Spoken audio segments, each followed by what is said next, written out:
नमस्कार सभी विद्यार्थियों का स्वागत है हमारे चैनल पे। यूपी ट्रिपल एस सी पेट की परीक्षा 2023 के लिए हम आपको प्रैक्टिस सेट नंबर 3 दे रहे हैं। इससे पहले 2 प्रैक्टिस सेट दे चुके हैं और आप देख लीजिएगा, उसमें आपको क्वेश्चन महत्वपूर्ण है, मिल जाएंगे एग्जाम में ज़रूर। चलिए प्रैक्टिस नंबर सेट नंबर 3 करते हैं और कुछ अच्छे अच्छे प्रश्न देखते हैं, ठीक है।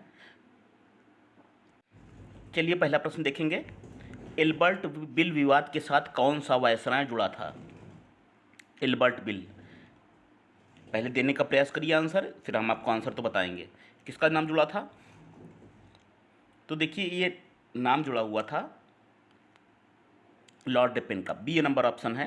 लॉर्ड रिपेन का नाम एल्बर्ट बिल से जुड़ा था। उन्होंने 1883 में एक बिल पेश किया था, जिसमें इस बिल में ये प्रावधान था कि भारतीय जज जो थे वो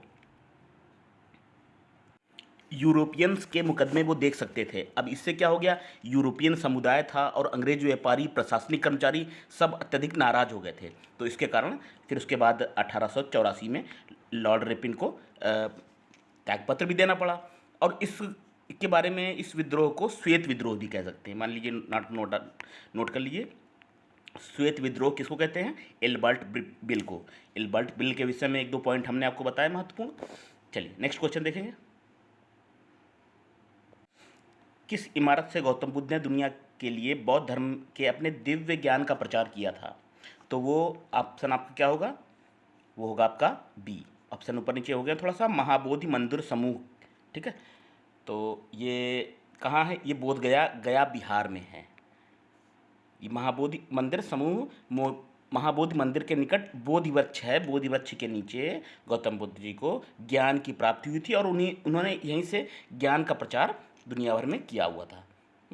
और मौर्य सम्राट अशोक ने 250 ईस्वा पूर्व में इसका निर्माण करवाया था। अगला देखिए, भारत पर तैमूर ने किस वर्ष आक्रमण किया था? पूरा नाम तैमूर लंग था। किस वर्ष आक्रमण किया था? तो ये ऑप्शन किया था 1398 ईसा पूर्व ईस्वी में दिल्ली पर तैमूर लंग ने आक्रमण किया था। उनका उद्देश्य क्या था? उनका उद्देश्य ये था इस्लाम का प्रचार करना, ठीक, और बड़ी मात्रा में धनराशि प्राप्त करना था इस देश। और उसने जाते जाते खिज्र खां को अपना उत्तराधिकारी, या आप कह सकते हैं कि एक प्रतिनिधि के रूप में खिज्र खां को नियुक्त किया था। खिज्र खां ने किस वंश की स्थापना की थी? खिज्र खां ने उसके बाद सैयद वंश की स्थापना की थी, ठीक।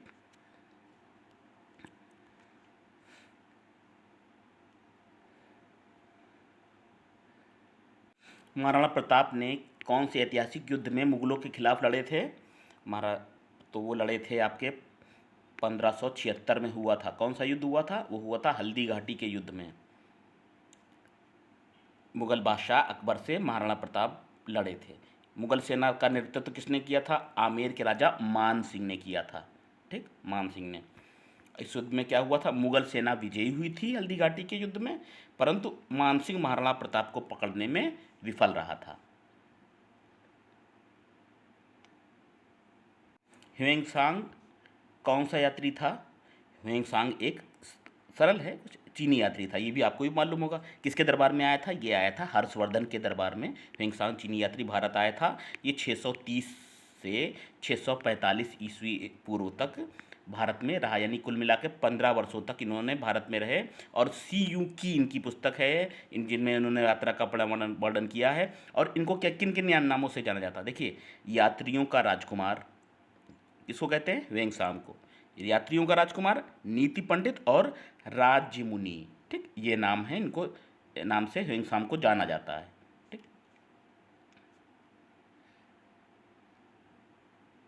एक कथन है, ये बताना है किसने कहा था। यदि हम स्वयं या किसी को किसानों से उनके श्रम का समस्त फल ले जाने देते हैं तो हमारे बारे में स्वशासन की लगभग कोई भावना नहीं है। हमारा मोक्ष केवल कृषक के माध्यम से आ सकता है, न तो वकील, न चिकित्सक, न ही अमीर हमें बचाने वाले हैं। और ये कथन बताना है आपको किसने कहा था।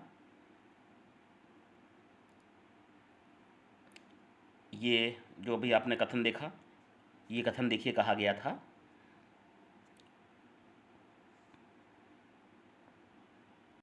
डी होगा ऑप्शन। नाम इसमें नहीं दिया है, अरुणा आसिफ अली। नाम आपने खूब सुना होगा, अरुणा आसफ अली ने कथन कहा था। इनको कहते थे grand old lady. Grand old lady के नाम से अरुणा आसिफ अली को जाना जाता है, आसफ अली। और देखिए, वर्ष 1942 में भारत छोड़ो आंदोलन के दौरान बॉम्बे के ग्वालियरा टैंक मैदान में भारतीय ध्वज फहराने के लिए उनको जाना जाता है। ठीक, तो भारत छोड़ो आंदोलन 1942 के दौरान उन्होंने भूमिगत रहकर आंदोलन में प्रमुख भूमिका निभाई थी। और ये 1942 का जो भारत छोड़ो आंदोलन था, इसको नेतृत्व विहीन आंदोलन भी कहते हैं। वंदे मातरम गीत पहली बार किस पुस्तक में प्रकाशित हुआ था? तो वंदे मातरम के विषय में आपको 4-5 क्वेश्चन दे देंगे। ठीक, देखिए ये किस पुस्तक में था? आनंद मठ में था। मालूम है आपको, अच्छी बात है। तो ये पहली बार 1882 में बंकिम चंद्र चटर्जी द्वारा उनके प्रमुख रचित उपन्यास कौन सा है? आनंद मठ में प्रकाशित हुआ था। सर्वप्रथम इसको 1896 में रविन्द्रनाथ टैगोर जी द्वारा गाया गया था। 1896 में रविन्द्रनाथ टैगोर द्वारा गाया गया। और कितना? 1 मिनट 5 सेकेंड, यानी कि आप कह सकते हैं 1 मिनट 5 सेकेंड मतलब 65 जो है सेकेंड का ये इसमें के गाने में समय लगता है। इसकी भाषा क्या है? इसकी भाषा है संस्कृत और बंगला। और बंग दर्शन समाचार पत्र में ये सबसे पहले वंदे मातरम प्रकाशित हुआ था, बंग दर्शन। ठीक, और इस गीत को अंग्रेजी अनुवाद 1919 में अरविंद घोष द्वारा किया गया था। 1919 में अरविंद घोष द्वारा इसका अंग्रेजी अनुवाद किया गया था। तो 4-5 क्वेश्चन देखिए इससे मिल गया आपको। प्रश्न तो हम आपको विद्यार्थियों बता ही रहे हैं, साथ उस प्रश्न से जुड़ी हुए जो महत्वपूर्ण क्वेश्चन हैं वो भी हम कवर किए देते हैं। निम्नलिखित में किस स्थान पर ब्रिटिश नमक कानून तोड़ने के लिए गांधी जी ने समुद्री पानी से नमक बनाया था? किस स्थान पर? फेमस स्थान है दांडी। दांडी कहाँ है? दांडी ये है नवसारी जिला गुजरात में। ठीक है, इस स्थान पर ब्रिटिश नमक कानून तोड़ने के लिए गांधी जी ने समुद्री पानी से नमक बनाया था। ठीक, दांडी मार्च जो था वो नमक सत्याग्रह से नाम से इसको जानते हैं, या इसको ये भी कहते हैं सविनय अवज्ञा आंदोलन। दोनों में से किसी नाम से आप इसको संबोधित कर सकते हैं। एक ही बात है, 1930 में जो था इसके रूप में प्रसिद्ध है। गांधी जी ने नमक कानून के साथ देश के अन्य कानूनों की अवहेलना के साथ 12 मार्च, हो सकता है डेट पूछ लें,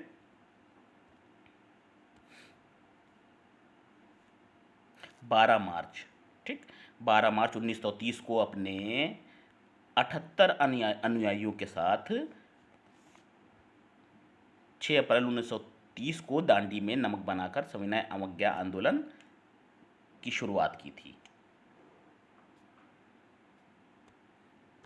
नेक्स्ट है आपका ग्रैंड ओल्ड लेडी के नाम से किसे जाना जाता है? इसके विषय में हमने आपको बताया, अरुणा आसफ अली को जाना जाता है। ठीक, डी ऑप्शन आपका होगा, grand old lady Aruna Asaf Ali. और विद्यार्थियों एक भूल सुधार करना चाहेंगे, ये जो हमने आपको कथन बताया था ना, यदि हम स्वयं या किसी और को किसानों से उनके श्रम का समस्त फल ले जाने देते हैं तो हमारे बारे में स्वशासन के लगभग कोई भावना नहीं है, ये महात्मा गांधी जी द्वारा कहा गया है। सॉरी फॉर दैट, हमने आपको आसफ अली बता दिया था। ठीक, ये महात्मा गांधी जी द्वारा कहा गया है। महात्मा गांधी का तो जो 1917 में सबसे पहला जो सत्याग्रह था कि चंपारण सत्याग्रह, ठीक, उस दौरान इन्होंने किसानों के पक्ष में ये बात कही थी। विद्यार्थियों हमने बाई मिस्टेक बता दिया था, सॉरी फॉर दैट। ये जो कथन है 1917 में चंपारण सत्याग्रह के दौरान महात्मा गांधी जी ने कहा था। नेक्स्ट है चर्बी लगे कारतूस के प्रयोग से इनकार करने वाला पहला भारतीय सिपाही कौन था? यह है सी ऑप्शन आपका, मंगल पांडे। ये 34वीं बंगाल नेटिव इन्फेंट्री BNI का सिपाही थे ये। ठीक है, देखिए 8 अप्रैल 1857 को इनको फांसी दे दी गई थी क्योंकि इन्होंने चर्बी लगी कारतूसों को इस्तेमाल करने से मना कर दिया था। ठीक, 10 मई 1857 को मेरठ की पैदल इन्फेंट्री द्वारा 1857 की क्रांति की शुरुआत हुई थी। भारत में समुद्री तट, सबसे लंबा समुद्री तट किसका है? तो सबसे लंबा समुद्री तट ये है आपका, देखिए डी ऑप्शन है, मरीना समुद्री तट भारत का सबसे लंबा व विश्व के सबसे लंबे समुद्र तटों में से एक है। डी ऑप्शन हो जाएगा आपका। कहाँ पर है ये? तमिलनाडु के चेन्नई शहर में बना समुद्र का प्राकृतिक किनारा है ये। अगला है मानसरोवर झील से किस नदी का उद्गम हुआ है? तो ये हुआ है सी नंबर, ब्रह्मपुत्र। मानसरोवर झील से ब्रह्मपुत्र नदी का उद्गम हुआ है। और देखिए ये जो नदी है, इसका अपवाह तंत्र 3 देशों के साथ में है। किन देशों के साथ में है? तिब्बत के साथ में है, ठीक, और भारत और बांग्लादेश के साथ है। तिब्बत में इसको क्या कहते हैं? ब्रह्मपुत्र नदी को सांगपो कहते हैं या सापू कहते हैं। भूगोल का प्रश्न देखिए, पृथ्वी अपने अक्ष पर एक चक्कर कितने समय में पूरा करती है? तो वो पूरा करती है, देखिए कौन सा, 23 घंटे 56 मिनट और 4 सेकंड में पूरा करती है। पृथ्वी अपने अक्ष पर किस ओर घूमती है? पश्चिम से पूर्व की ओर घूमती है, जिसे पृथ्वी का क्या कहते हैं? दैनिक गति कहते हैं। अपने हमने बता दिया कितने समय में पूरा करती है ये। नेक्स्ट है, भारत किस गोलार्ध में स्थित है? भारत स्थित है उत्तर और पूर्वी गोलार्ध में स्थित है। बी ऑप्शन होगा आपका। कर्क रेखा भारत के 7 राज्यों से होकर गुजरती है।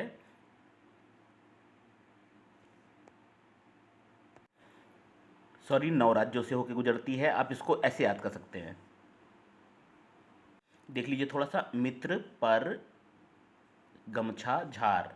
कर्क रेखा भारत के 9 राज्यों से होकर गुजरती है। सूत्र देखिए, मी से मिजोरम, त्रिप से त्रिपुरा, पी से पा से पंजाब, रा से राजस्थान, गा से गुजरात, ठीक है। इस तरह से आपके 9 राज्यों के नाम इसमें हैं, आए हैं। वह शब्द चुने जो अन्य शब्दों में सबसे कम मिलता है। कौन सा शब्द है? देखिए सब महासागर हैं, ठीक है। डी जो है आपका सागर है, ठीक, तो डी ऑप्शन आपका सबसे अलग है। बाकी तीनों महासागर हैं और लाल सागर सागर है। वास्तविक जीडीपी और नाममात्र जीडीपी के बीच क्या अंतर है? ये है आपका आधार वर्ष में से चालू वर्ष तक कीमत स्तर में परिवर्तन। नेक्स्ट देखिए, सरकार कर क्यों लागू करती है? क्यों कर लगाती है? अमीरों में धन के संचय की जांच के लिए? नहीं। राज्य की कार्य प्रणाली चलाने के लिए? कमजोर वर्ग के उत्थान के लिए? क्या होगा सही आंसर? सही कह रहे हैं, राज्य की कार्य प्रणाली को चलाने के लिए कर लगाए जाते हैं। ओपन मार्केट ऑपरेशन क्या होता है? ओपन मार्केट ऑपरेशन है आपका ये सी, सरकार द्वारा सर्वोत्तम प्रतिभूतियों की बिक्री को क्या कहते हैं? Open market operation. नेक्स्ट देखिए, ग्रामीण अर्थव्यवस्था की पुनर्संरचना का मुख्य चरण क्या है? क्या है? मजदूरों को समान अवसर मिले, ये है, ठीक है। किसानों का कल्याण हो, ये भी सही है। भूमिहीन निर्धन व्यक्ति को सम्मान मिले और उपयुक्त सभी, क्या लग रहा है आपको? सही कह रहे हैं, ये तीनों चीज़ें जो हैं ये ग्रामीण अवसंरचना का उद्देश्य है। एमएसवाई का विस्तारित रूप क्या है? एमएसवाई यह है आपका बी नंबर ऑप्शन, महिला समृद्धि योजना। ये 18 वर्ष से अधिक उम्र की महिलाओं में बचत को प्रोत्साहित करने के लिए केंद्र सरकार द्वारा योजना शुरू की गई है। और इसकी शुरुआत हुई थी, देखिए 2 अक्टूबर, पहले की है काफ़ी योजना, ठीक, 1993 की है। नेक्स्ट, राज्य के नीति निर्देशक तत्व किसके दर्शन के अंतर्गत आते हैं? तो ये नीति निर्देशक तत्व जो हैं ये समाजवाद के अंतर्गत आते हैं।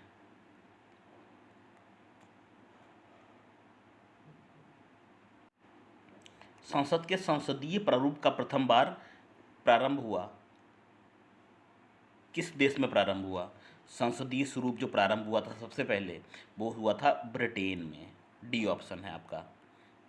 भारत में संसदीय शासन की प्रणाली को इसमें अपनाया, भारत ने भी संसदीय सिस्टम को अपनाया। भारतीय संसद के 3 अंग होते हैं, लोकसभा, राज्यसभा और राष्ट्रपति। प्रथम संविधान सभा के स्थायी अध्यक्ष कौन थे? स्थायी अध्यक्ष बताना है तो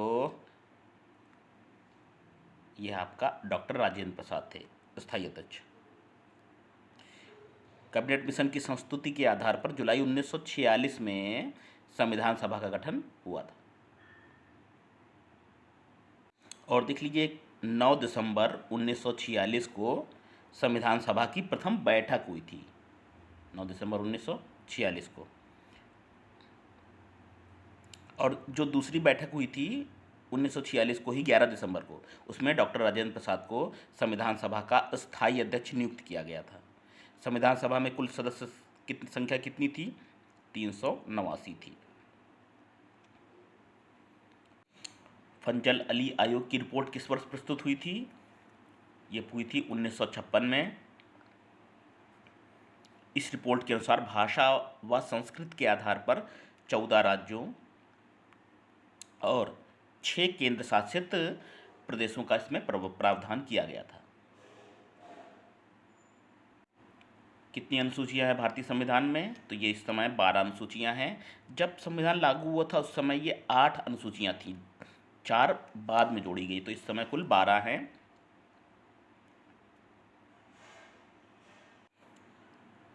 कौन सा एक शरीर के बाहर खाद्य पदार्थ का अपघटन करके फिर उसे अवशोषित करने वाले जीवों का उदाहरण नहीं है?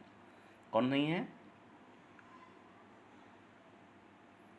ब्रेड फफूंद है ऑप्शन आपका। मशरूम, देखिए ब्रेड फफूंद, मशरूम, यीस्ट जो है खाद्य पदार्थों का अपघटन करके फिर उसे अवशोषित करने वाले जीवों के उदाहरण हैं, जबकि नहीं पूछा गया है, अमरबेल नहीं है।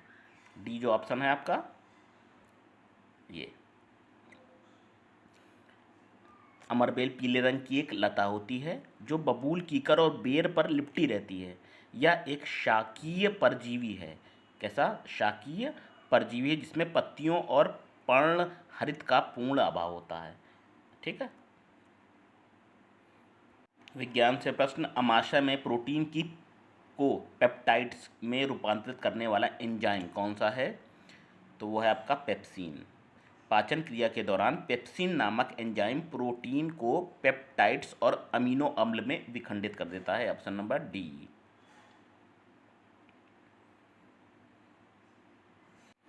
नेक्स्ट देखिए, बेकिंग सोडा आ भी चुका है पेट में आपके क्वेश्चन। ठीक, बेकिंग सोडा क्या है? बेकिंग सोडा को हम कहते हैं, आप बेकिंग सोडा कह लो या आपका तो खाने का सोडा दे दो। ठीक है, खाने का सोडा,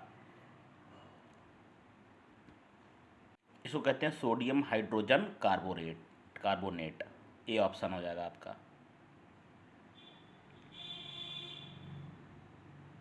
तो देखिए हमने सबकी लिख दी है। विद्युत धारा की जो एसआई इकाई इसमें पूछी गई, इसका होती है एम्पियर।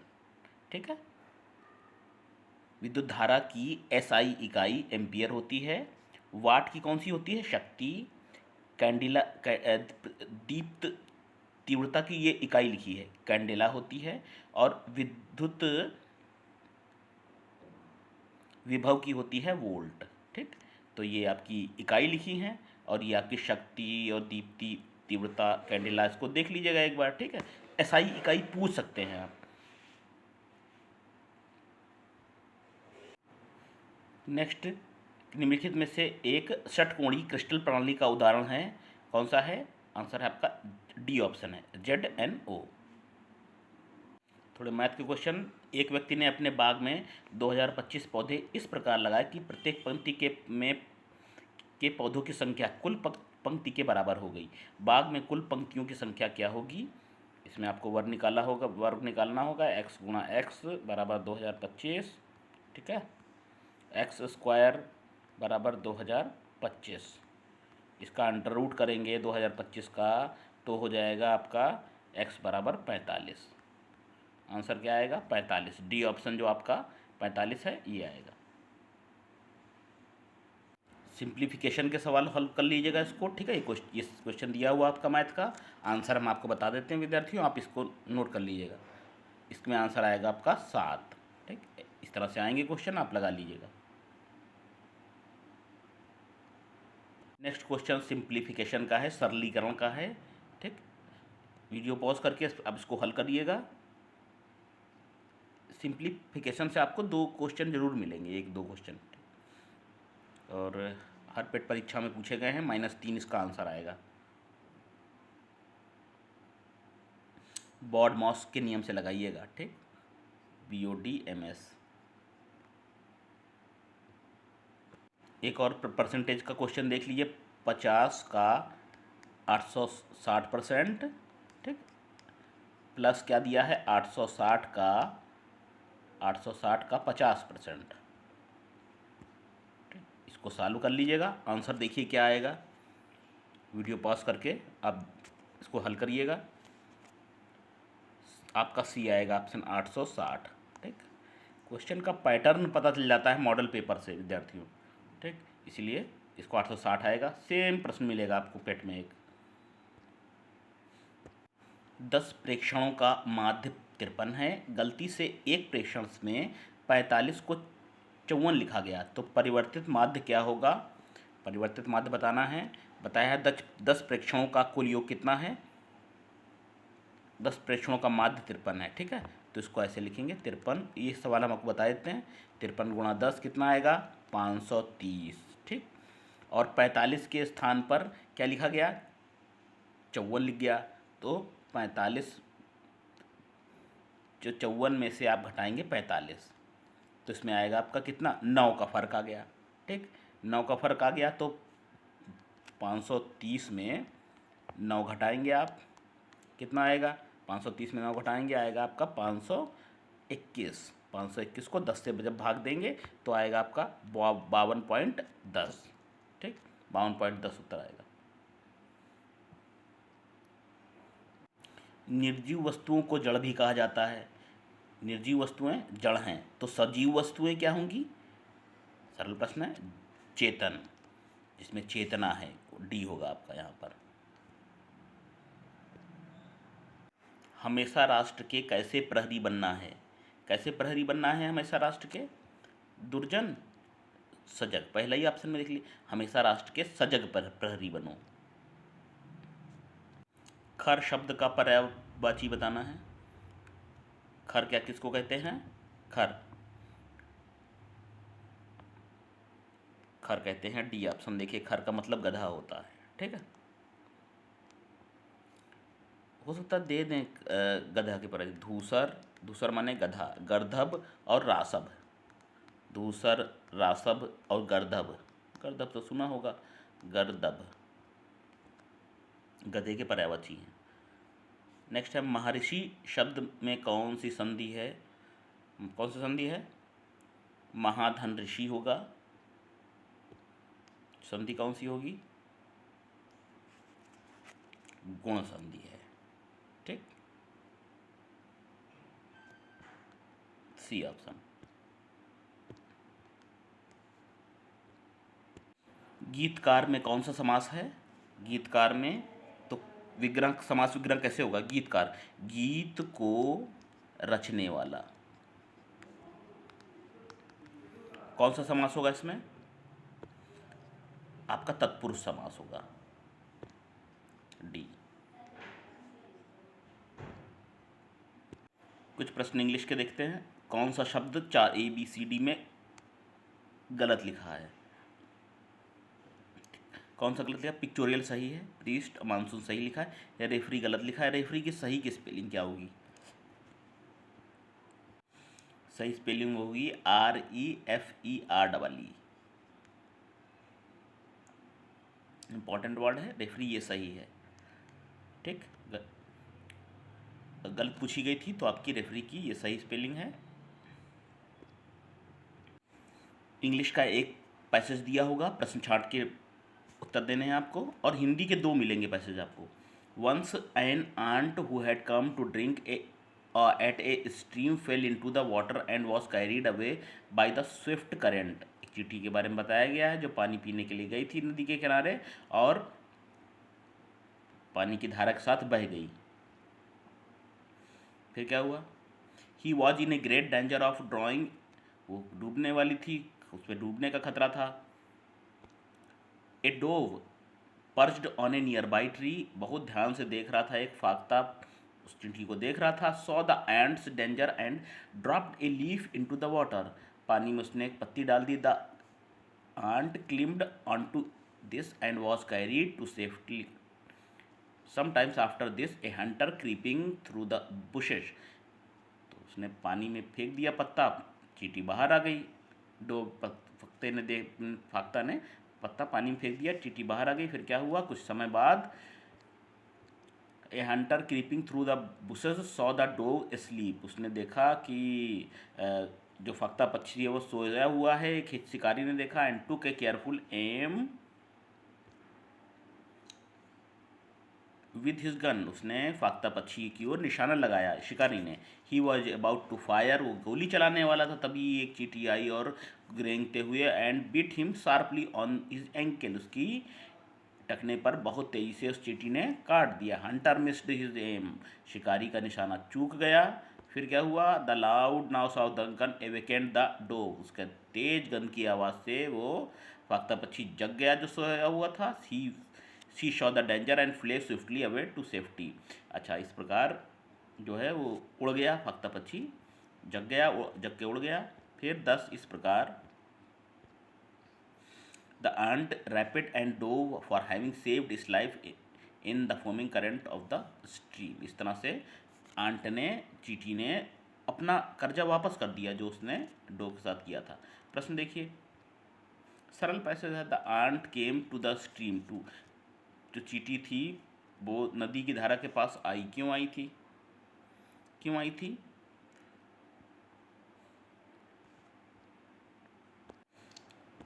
वो आई थी पानी पीने के लिए। इन ऑप्शन में नहीं दिया हुआ है, लेकिन चींटी किस लिए आई थी?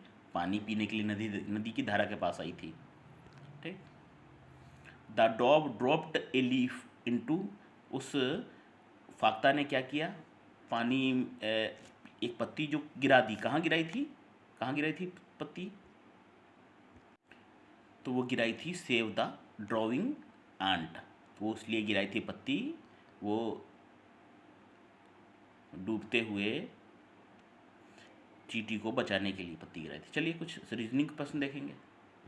विद्यार्थी अक्सर पेट के परीक्षा के विद्यार्थियों को पढ़ाते समय हमने ध्यान दिया है कि इंग्लिश के पैसेज हो चाहे हिंदी के, ज़्यादा पढ़ते नहीं है, ध्यान नहीं देते। तो इसका भी प्रैक्टिस करिए। आप कोशिश करिए, पैसेज के 3 या 4 प्रश्न हैं तो आपके चारों सही हों। ठीक है, पर अभ्यास जरूर करिए उन पैसेज का आप। ठीक, गद्यांश के हिंदी जरूर पढ़िए, इनका अभ्यास करिए। CACDF संबंधित है CGJN से, तो BEHI कैसे संबंधित होगा? ये कौन सा पैटर्न फॉलो कर रहा है, ये ध्यान देना होगा। देखिए, ए के बाद आ रहा है सी। ठीक है, कितना गैप? 2 शब्दों का गैप है। इसी प्रकार सी के बाद आ रहा है क्या? जी। कितना गैप है? 4 अक्षरों का गैप है। डी के बाद आ रहा है क्या? जे। कितना? 4 के बाद 6 का गैप है। एफ के बाद कितना है? एन आ रहा है 8, यानी कि 2 4 6 8 का गैप आ रहा है। तो आप बी के 2 अक्षर बाद, ई के 2 अक्षर बाद, एच के 6 अक्षर बाद और आई के 8 अक्षर बाद कौन सा शब्द आएगा? वो आएगा आपका वो राइट आंसर होगा आपका बी।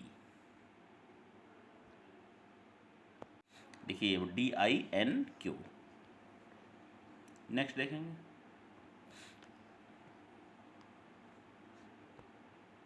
चलिए इसमें बताइए, प्राइस का आ रहा है SVNIL। कॉस्ट का क्या है, कैसे लिखेंगे? कौन सा फॉलो हो रहा है?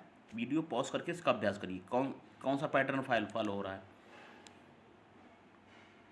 देखिए, इसमें आएगा आपका आंसर बी। ठीक है, 3 4 और 5 6 7 है। पी के 3, फिर इसके बाद 4 5 6 7। ठीक, पी के 5 अक्षर बाद इस तरह से 3 4 5 6 7 शब्द आगे बढ़ रहे हैं, आप देख लीजिएगा। सी के 3 अक्षर बाद, ओ के 4 अक्षर बाद, एस के 5 अक्षर बाद और टी के 6 अक्षर बाद आपको नेक्स्ट वर्ड मिल जाएगा। और कौन सा होगा वो? FSXZ। चलिए एक रीजनिंग क्वेश्चन देख लीजिए। 6 व्यक्ति कौन कौन से हैं? LMNOMNPQ और R में से प्रत्येक की लंबाई अलग अलग है। N Q P से लंबा है परंतु M से छोटा है। P सिर्फ Q से लंबा है जबकि R सिर्फ L से छोटा है। तो आपको इसमें सेट करिए सबसे लंबे और सबसे छोटे को कौन सा प्रदर्शित करेगा। वीडियो पॉज करके इसको सॉल्व करिए। अभ्यास विद्यार्थियों बहुत ज़रूरी है। रीजनिंग क्वेश्चन हम आंसर बताते हैं आपको। इसमें आएगा आपका आंसर डी आएगा। ठीक है, क्यू सबसे छोटा और एल सबसे लंबा। जब आप करेंगे तो क्यू आना चाहिए सबसे छोटा। चलिए देखिए, हमने क्रम भी लिख दिया, सबसे लंबा एल, फिर उसके बाद आर एम एन पी, और सबसे छोटा कौन है, क्यू। सबसे लंबा कौन है, एल, और सबसे छोटा क्यू। ठीक है, एल क्यू आएगा आपका।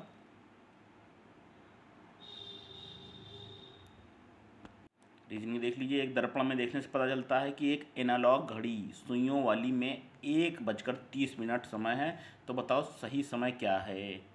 दर्पण में कितना समय बता रहा है, 1:30। सही समय कितना होगा, सही समय जब आप करेंगे तो होगा 10:30। ए ऑप्शन होगा।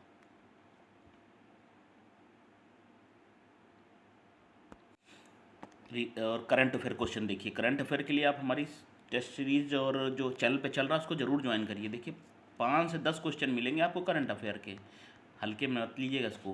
दिसंबर 2021 में आयोजित विजय हजारे ट्रॉफी 2021 का खिताब किसने जीता था, तो ये जीता था आपका हिमाचल प्रदेश ने, ए नंबर ऑप्शन।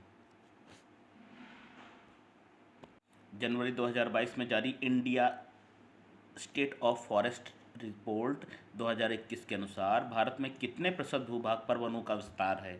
रिसेंट की करंट अफेयर की है न्यूज़ ये। तो भारत के कितने प्रतिशत भाग पर विस्तार है, तो देखिए 24.62। आंसर क्या होगा, 24.62 इस एरिया में वनों का विस्तार है। नेक्स्ट आपका केंद्रीय गृह मंत्रालय द्वारा वर्ष 2022 के लिए कितने व्यक्तियों को पद्म भूषण पुरस्कार से सम्मानित किया गया है।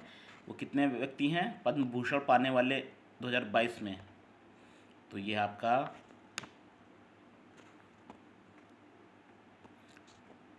17 व्यक्ति हैं।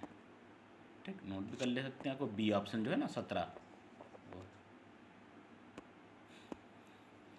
नेक्स्ट क्या है, देख लीजिए, समुद्र तल से 10,044 फीट की ऊंचाई से गुजरने वाली निम्नलिखित में किस टनल को Guinness book of world record में नाम दर्ज हुआ है।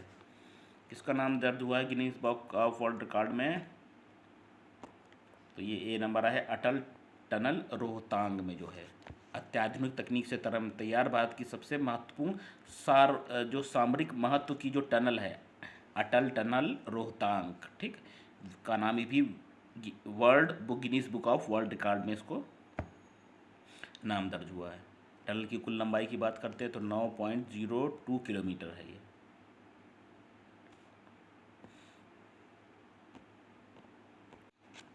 किस राज्य की पुलिस ने स्मार्ट कार्ड शस्त्र लाइसेंस की शुरुआत की है। स्मार्ट कार्ड शस्त्र लाइसेंस की शुरुआत कहाँ हुई है, ये हुई है दिल्ली में। ठीक है, सी ऑप्शन हो जाएगा आपका।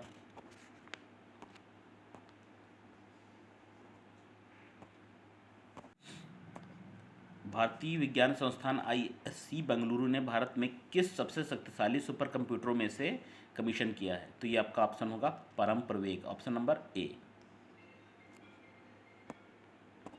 आर्थिक सर्वेक्षण 2021-22 के अनुसार वर्ष 2022 में भारत की GDP वृद्धि दर कितने प्रतिशत रखा गया है इसको अनुमान, तो ये GDP का दर का जो अनुमान रखा गया है, ये आपका राइट आंसर होगा बी 9.2।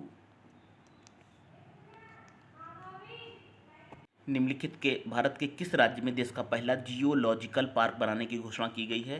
पहला जियोलॉजिकल पार्क बनेगा आपका मध्य प्रदेश में, सी ऑप्शन है।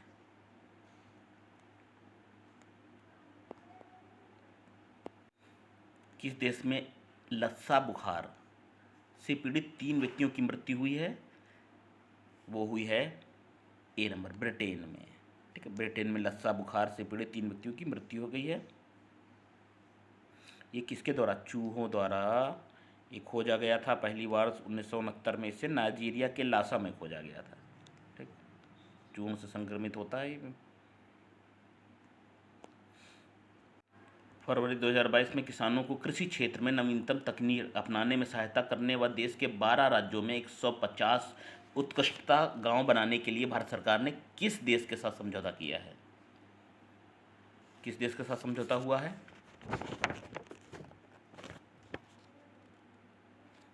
ये है आपका, देखिए, ब्रिटेन के साथ ही समझौता हुआ है। सी।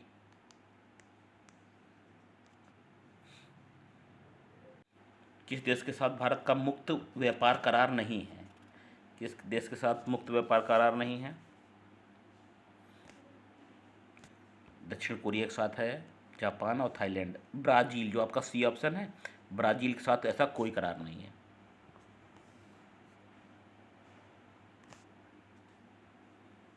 नेक्स्ट है कॉमनवेल्थ सेंटर कहाँ स्थित है? ये है आपका बी, लंदन में। कॉमनवेल्थ को राष्ट्रमंडल के नाम से भी जाना जाता है, कहाँ स्थित है? लंदन में। यह उन राष्ट्रों या देशों का समूह है जो किसी न किसी रूप में ब्रिटेन से कभी न कभी जुड़े थे, उनकी अधीनता में थे। राष्ट्रमंडल के सभी 53 सदस्यों ने एक समझौते पर हस्ताक्षर भी किए हैं अभी। अगला है अमृत का आशय क्या है? अमृत का क्या आशय है? इसको कहते हैं Atal mission for rejuvenation and urban transformation. ठीक। 2015 में ये केंद्र सरकार द्वारा योजना शुरू की गई थी। इस योजना का क्या उद्देश्य है? शहरी क्षेत्रों में बुनियादी संरचना में सुधार करना। ठीक है। 100 स्मार्ट सिटी और 500 शहरों को एक अमृत शहर के रूप में विकसित करने का लक्ष्य इसमें रखा गया है। ये शहरी विकास मंत्रालय द्वारा शुरू किया गया है अमृत। ठीक। अमृत से हो सकता है क्वेश्चन दे दें। भांगड़ा किस राज्य का राजकीय लोक नृत्य है? इससे सरल क्या होगा क्वेश्चन? अंतर्राष्ट्रीय योग दिवस कब मनाया जाता है? ये भी इजी प्रश्न है। 21 जून को मनाया जाता है। अच्छा, मान लीजिए ये दे दें कि पहली बार कब मनाया गया, तो 21 जून 2015 से ये मनाया जाना शुरू हुआ अंतर्राष्ट्रीय योग दिवस। ठीक। प्रधानमंत्री नरेंद्र मोदी ने 27 सितंबर 2014 को संयुक्त राष्ट्र महासभा में इसकी ये प्रस्ताव रखा था। ये तो पहली बार कब मनाया गया? 2015 को, 21 जून 2015 को। बुल फाइटिंग राष्ट्रीय खेल कहाँ है? सी नंबर ऑप्शन, स्पेन का। किसको मैग्सेसे पुरस्कार नहीं मिला? किसको नहीं मिला है? देखिए, विश्व मोहन भट्ट को नहीं मिला, बाकी इला भट्ट, जयप्रकाश नारायण और जोकिन अरपुथम को मिल चुका है। नेक्स्ट देखिए, बेटों वाली विधवा किसके द्वारा लिखी गई? बेटों वाली विधवा,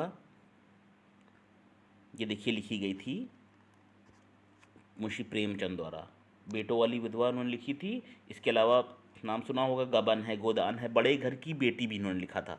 बड़े घर की बेटी और नमक का दरोगा, कर्मभूमि, रंगभूमि, निर्मला, पूस की रात, ये सब मुंशी प्रेमचंद जी की रचना है। अगला है पोटाला पैलेस, जो कि एक सतमंजिला भवन है। किससे संबंधित है? पोटाला पैलेस संबंधित है किससे? दलाई लामा से। पोटाला पैलेस तिब्बत स्वायत्त क्षेत्र की राजधानी ल्हासा में स्थित है। ठीक है। जो 1959 तक दलाई लामा का ये आवास था और 1994 में इसको विश्व विरासत घोषित किया गया है।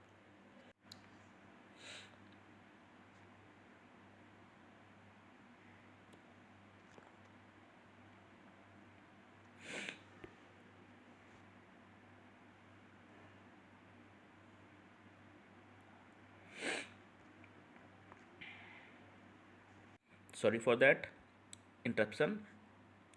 अर्जुन पुरस्कार विजेता विनेश फोगाट किस खेल से संबंधित हैं?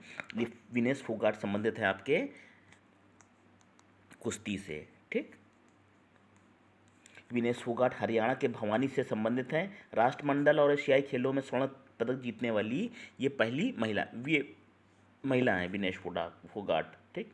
राष्ट्रमंडल और एशियाई खेलों में स्वर्ण पदक जीतने वाली पहली भारतीय महिला बनी।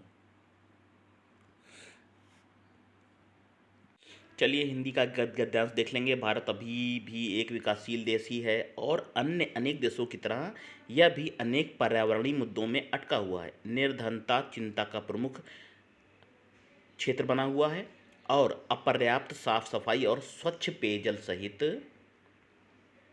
अनेक समस्याएं परेशानी का सबब बनी हुई हैं। जनसंख्या की उच्च वृद्धि दर, प्राकृतिक संसाधनों का क्षरण तथा निर्वनीकरण करती जा रही हैं। दूसरी ओर आर्थिक विकास और तकनीकी तरक्की भी प्राकृतिक संसाधनों का भीषण दोहन कर रही है, जिसका नतीजा यह हुआ है कि वायु, जल और नाभिकीय प्रदूषण बढ़ गया है। भारत सरकार प्रमुख पर्यावरणीय मुद्दों पर ध्यान दे रही है और इस चिंताजनक स्थिति से निपटने के लिए अनेक पर्यावरणीय नीतियां बना रही है, परंतु उनको सही मायने में चरितार्थ करने के लिए अभी बहुत कुछ करना होगा। प्रमुख पर्यावरणीय समस्याएं हैं जलवायु परिवर्तन, प्राकृतिक आपदाएं, मिट्टी और भूमि की दुर्गति, जैव विविधता का ह्रास, वायु और जल प्रदूषण। ये सभी जीवंत पर्यावरण के संतुलन को विचलित कर रहे हैं। यह अनुभव रहा है कि मानव की शांतिपूर्ण अस्तित्व अब तक एक दिव्य स्वप्न भर रह गया है। आपदाओं का संभावित परिदृश्य हमारे अस्तित्व और धरती माँ के लिए खतरे की एक लटकती तलवार बन गया है। यह इसलिए हो रहा है कि हम पंचतत्व वायु, जल, पृथ्वी, अग्नि और भूमि के बीच सह-अस्तित्व और संतुलन की कुंजी को खो चुके हैं।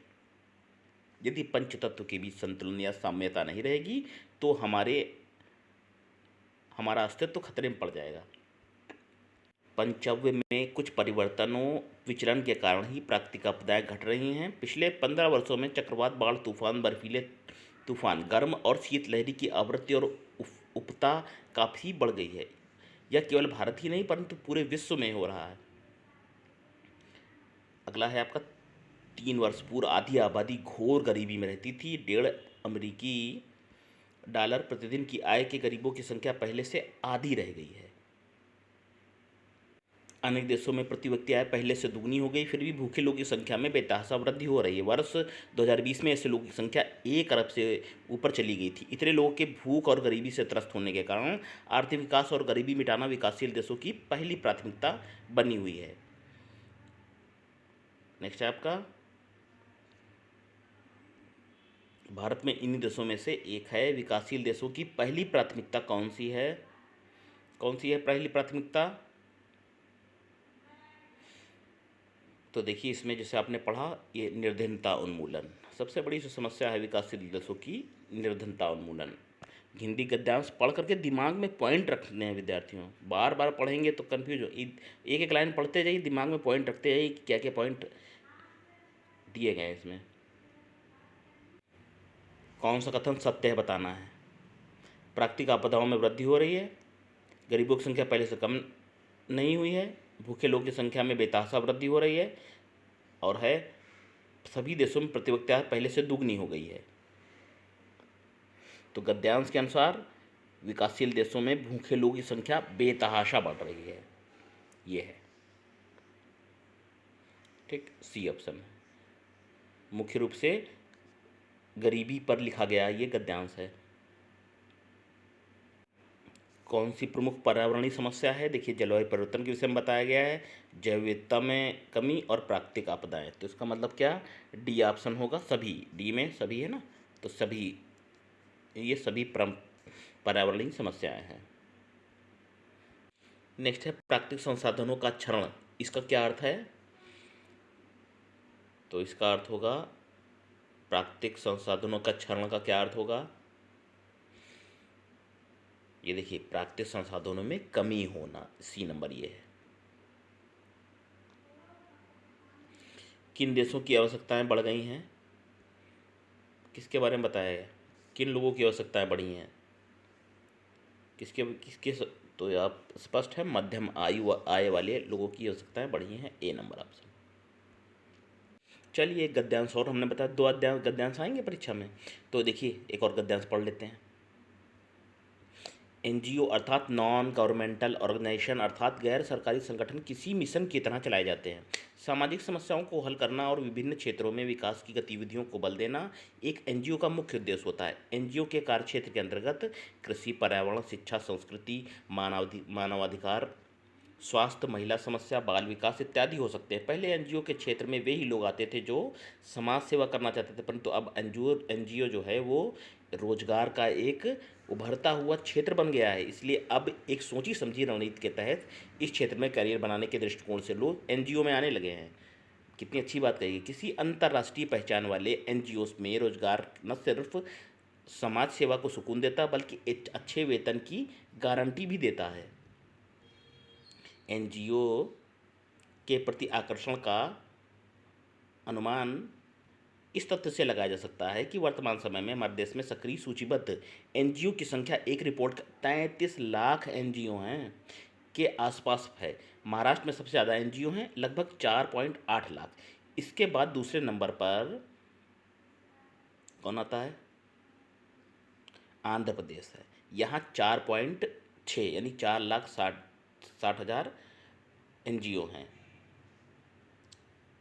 उत्तर प्रदेश में 4.3 लाख हैं, केरल में 3.3 लाख है, कर्नाटक में 1.9 लाख, गुजरात व पश्चिम बंगाल में 1.7 से 1.7 लाख, तमिलनाडु में 1.4 लाख, उड़ीसा में आंकड़ा दिया हुआ 1.3 लाख, राजस्थान में 1 लाख एनजीओ सक्रिय हैं। इसी तरह अन्य राज्यों में भी बड़ी संख्या में गैर सरकारी संगठन कार्यरत हैं।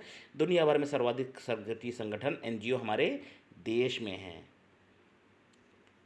दान, सहयोग और विभिन्न फंडिंग एजेंसियों के जरिए एनजीओ क्षेत्र में अरबों रुपए आते हैं। अनुमान है कि हमारे देश में हर साल सारे एनजीओ मिलकर 40 से लेकर 80,000 करोड़ रुपए तक जुटा लेते हैं। एनजीओ का सबसे अधिक धन सरकार मुहैया कराती है। अच्छा प्रश्न देखिए, एनजीओ के कार्यक्षेत्र के रूप में निम्नलिखित किसकी चर्चा नहीं की गई है? किसकी बात नहीं की गई है एनजीओ के अंतर्गत? देखिए, संस्कृत की बात की गई, मानवाधिकारों की बात की गई, पर्यावरण की, चिकित्सा की बात नहीं की गई है। नेक्स्ट,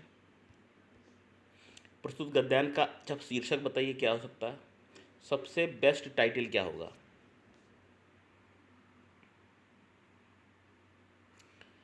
वो होगा आपका एनजीओ में रोजगार के अवसर, ऑप्शन नंबर बी।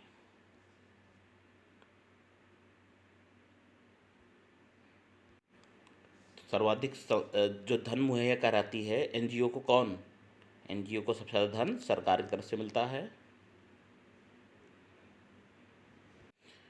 नेक्स्ट है आपका, सबसे कम एनजीओ की संख्या किस राज्य में है? तो सी राजस्थान में है। डेटा देखेंगे, राजस्थान आया है।